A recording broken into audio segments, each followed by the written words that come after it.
લક્ષણો હોય. પહેલું લક્ષણ કયું થયું? જીવ હોય છે, નિર્જીવમાં હોતો નથી. બીજું લક્ષણ કયું?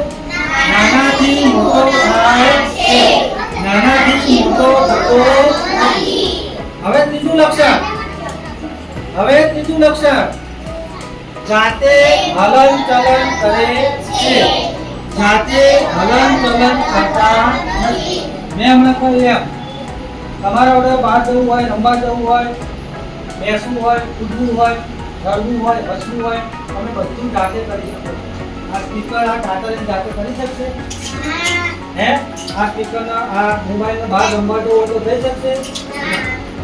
બરોબર? એ સજીવ જાતે બધું હલનચલન કરે, એક જગ્યાએથી બીજી જગ્યાએ જાય, પણ નિર્જીવ વસ્તુ થઈ શકતી નથી. આ કાતરને જ્યાં સુધી હું અહીંથી આમ મૂકું નહીં ત્યાં સુધી એ હલનચલન કરી શકે નિર્જીવ છે. જ્યારે સજીવ હોય એ કરી શકે. કૂતરું હોય, ઘડીકમાં અહીં બેઠું હોય, ઘડીકમાં ખેતરમાં જતું હોય, ઘડીકમાં પાછું આવે, જાતે હલનચલન કરી શકે. કારણ કે શું છે? સજીવ.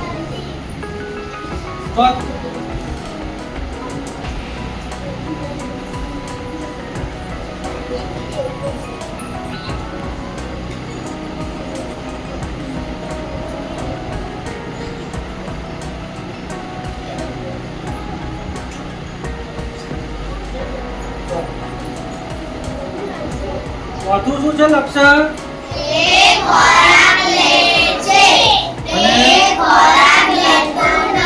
એટલે કે જે સજીવ હોય એને ખાવા જોઈએ. શું જોઈએ? એનો સમય થાય એટલે સજીવને ભૂખ લાગે, નિર્જીવને ભૂખ લાગે. આપણે સવારે ઉઠીએ, નહીં ધોઈને ચા પાણી નાસ્તો કરીએ, વળી પાછા બપોર ખાઈએ, વળી પાછા 3-4 વાગે એટલે ચા નાસ્તો કરીએ, વળી પાછા ઓજે ખાઈએ, અને વચ્ચે પડી તો બિસ્કિટ જે આવીએ તો ઘરથી કાઢીએ. બરાબર ને? જ્યારે ધારો કે આ કાતર છે એને ખાવા જોઈએ છે, કોણ પાણી પીવા જોઈએ છે, હે કોને રોટલો રોટલી શાક રાખવા જોઈએ છે? ના, કારણ કે આ નિર્જીવ છે. કોને નથી જીભ, આને નથી અંગળી, આને નથી જઠર, આને નથી પેટ. આ તો નિર્જીવ છે. એને નિર્જીવની ખોરાક જોઈએ. અને સજીવ હોય એને નિયમિત એના સમયે ખાવા માટે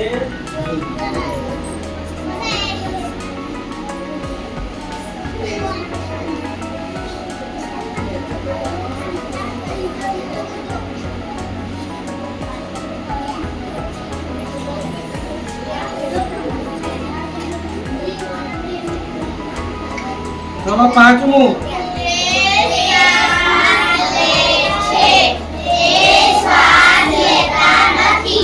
સજીવ હોય ને શ્વાસ લે. હવા આપણે શ્વાસ લઈએ છે ને, આપણા 2 મિનિટ શ્વાસ ન લઈએ ઊંઘવામાં થઈ જાય અને શ્વાસ વગર માણસ મરી જાય. ઘણીવાર કોઈ વ્યક્તિ પાણી પડે છે તો કેમ મરી જાય છે? કારણ કે પાણી પડ્યા પછી એ શ્વાસ લઈ શકતો ભૂલી જાય છે. બરાબર ને?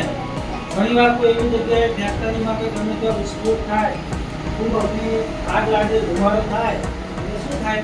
માણસ ગભરાય. કેમ ગભરાય છે? કારણ કે ધુમાડા લકડીના લીધે હવા જતી રહે, હવા લેવાય નહીં એટલે પછી ગભરાય. એટલે સજીવ હોય એ શ્વાસ લે છે, નિર્જીવ શ્વાસ લે. આ પંખો શ્વાસ લે ભાઈ? આ પંખાને શ્વાસ લેવાની કોઈ જરૂર છે? આપણે તો ભગવાનને શરીરમાં ફેફસા આપે છે, 2 ફેફસા. તમે 6-7 આંખો જશો એટલે આપણું મળવાનું આવશે. બરાબર? એ હવા ફેફસામાં જાય, એ ફેફસામાંથી હવા આપણા લોહીમાં પડે. કે ભાઈ સજીવ, કીડી સજીવ છે, સાપ સજીવ છે, ઘો સજીવ છે, કૂતરું સજીવ છે. અને જનરલી આપણે જોવા જઈએ તો સજીવમાં શું આવે? જો સજીવમાં શું આવે? એક જ આપણે બધું ભેગું કરીને કહી દેવું હોય તો એક તો માણસ શું આવે?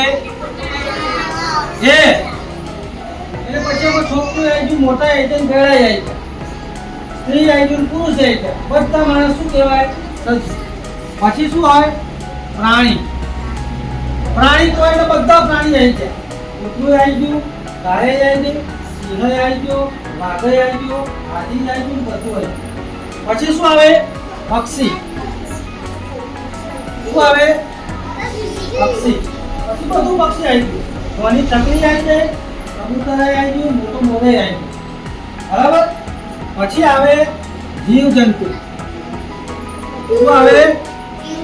પછી એક કીડી આવી ગઈ, સાપો આવી ગયો, ગોય આવી ગયું, બધું આવી ગયું, બંદો આવી ગયો.